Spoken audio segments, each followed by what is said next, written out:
bonsoir.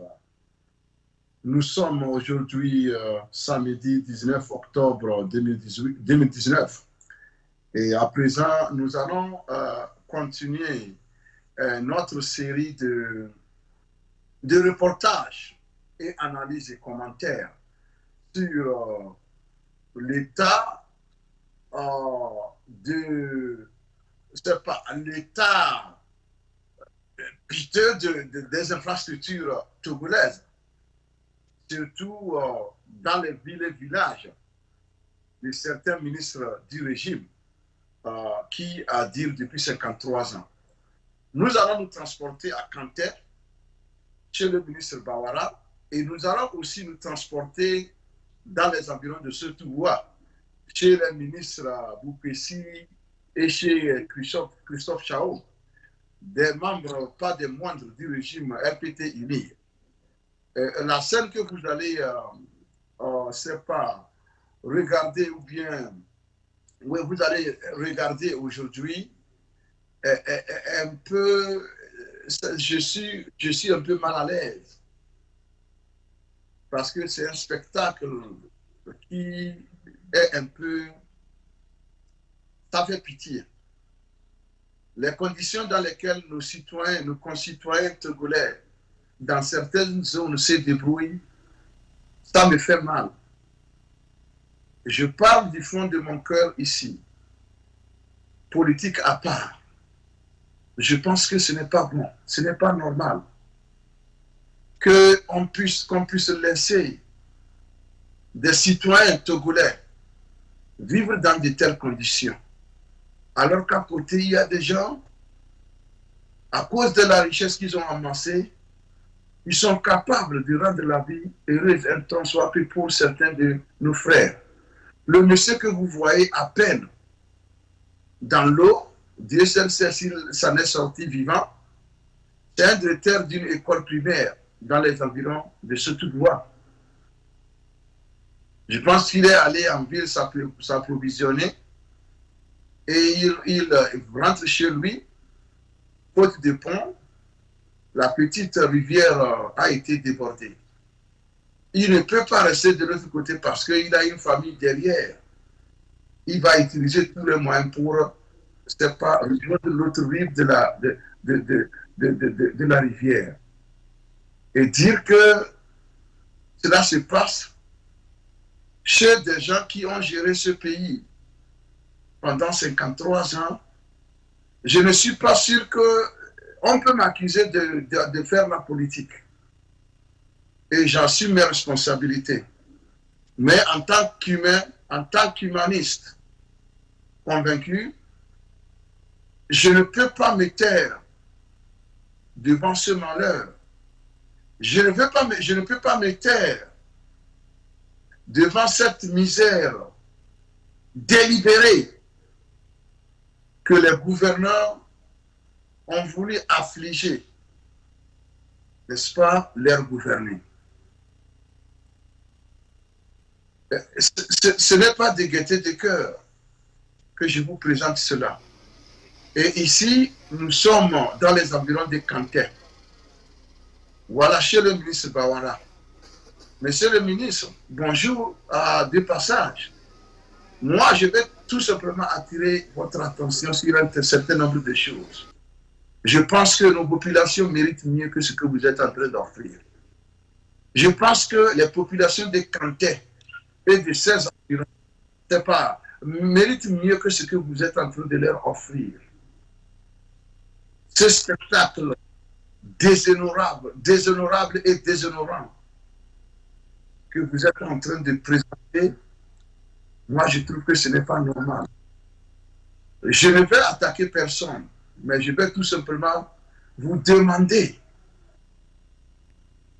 d'utiliser les richesses que vous avez amassées. Moi, je ne parle plus d'État ici. Je parle de vous en tant que natif de ces villes et villages-là. Ici, nous sommes de retour dans les environs d'Andjeguéré, Setouboua. Vous voyez, ça c'est un pont qui a lâché. Et les paysans, les populations se sont débrouillées, n'est-ce pas, à monter un pont de fortune pour pouvoir au moins faire des va-et-vient. Moi, ce n'est pas, ce n'est pas, je pense que c'est de la méchanceté. Parce que ces gens-là, c'est eux. Et vous retournez toujours à eux pour soi-disant battre campagne. Et dès que vous vous accaparez du pouvoir, vous les oubliez jusqu'à 5 ans après.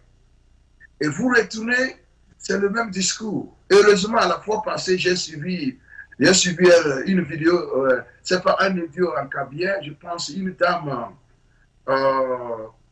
d'Ebina, que je salue de passage, une dame très courageuse. Une dame qui a dit que désormais, elle ne va pas accepter vivre à Soweto face à Johannesburg. Elle dit qu'elle ne va plus accepter vivre dans la misère à côté de l'opulence insolente dont jouit certains parce que tout simplement, ils sont dans les sérails du pouvoir.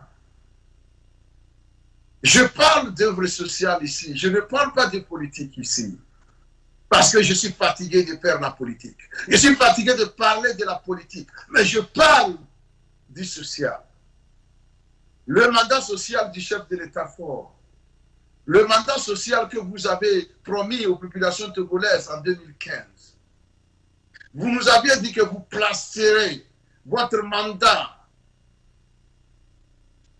sur le social. Est-ce que vous avez fait ce bilan? Est-ce qu'il est positif? Est-ce que ce bilan vous réconforte? Est-ce qu'il vous rend heureux? Est-ce qu'il vous apporte le sourire aux lèvres? La réponse est non. Alors, si c'est le cas, tel est le cas, qu'est-ce que vous avez encore à promettre aux Togolais? Et vous ne voulez pas dire clairement que non, j'ai compris, je renonce à un 4e mandat. Je pense que désormais, il va falloir tirer votre épingle du jeu, faire votre mea culpa, souhaiter à ce peuple-là du courage et lui demander pardon de lui avoir fait des promesses que vous n'avez pas tenues. Moi, je pense que c'est simple.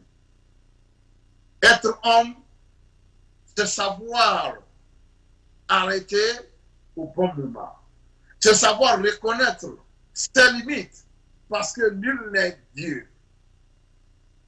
Savoir que nul n'est indispensable, même si il y a certains qui sont nécessaires. Mais nul n'est indispensable. Je pense que vous avez fait ce que vous avez pu. Ce que nous voyons, même si nous critiquons cela, même si nous pensons que ce n'est pas satisfaisant, c'est ce que vous pensez avoir fait comme du bien au peuple togolais. Je ne vous en veux pas. Je vous dis merci et je vous demande avec humilité de prendre la parole et de dire à ce peuple-là que vous allez partir afin de permettre à un autre de venir aussi essayer d'offrir à ce peuple quelque chose de différent. Quelque chose qu'il n'a jamais goûté, quelque chose qu'il n'a jamais vu, quelque chose qu'il n'a jamais, n'est-ce pas, expérimenté. Je pense que cela y va de votre intérêt, Monsieur le Président de la République. Nous ne vous opposons pas à vous pour nous opposer à vous parce que nous avons envie de nous opposer à vous, non.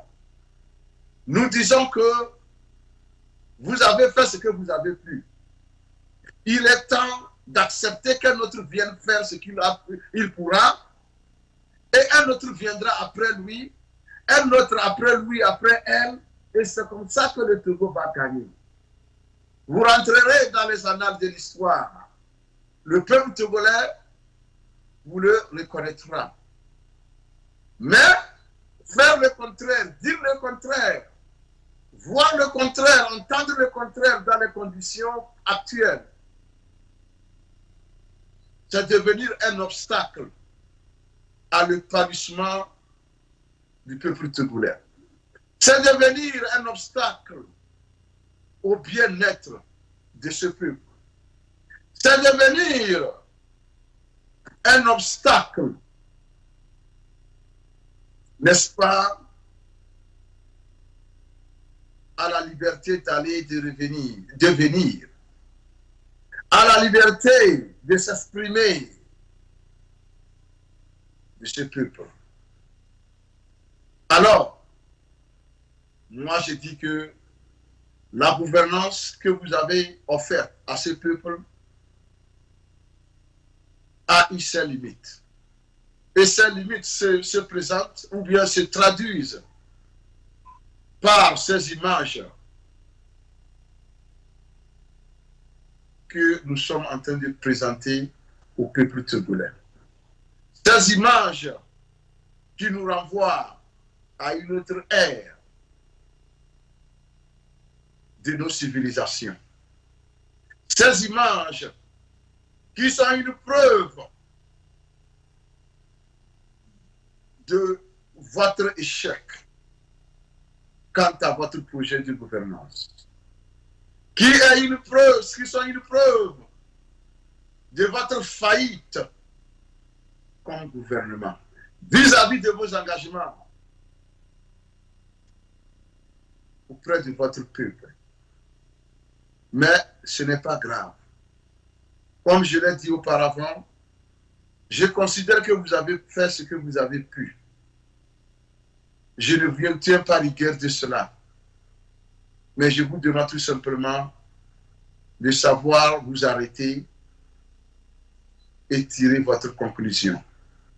Nous allons prendre une petite pause publicitaire et nous y reviendrons pour la suite de notre émission de ce samedi 19 octobre 2019.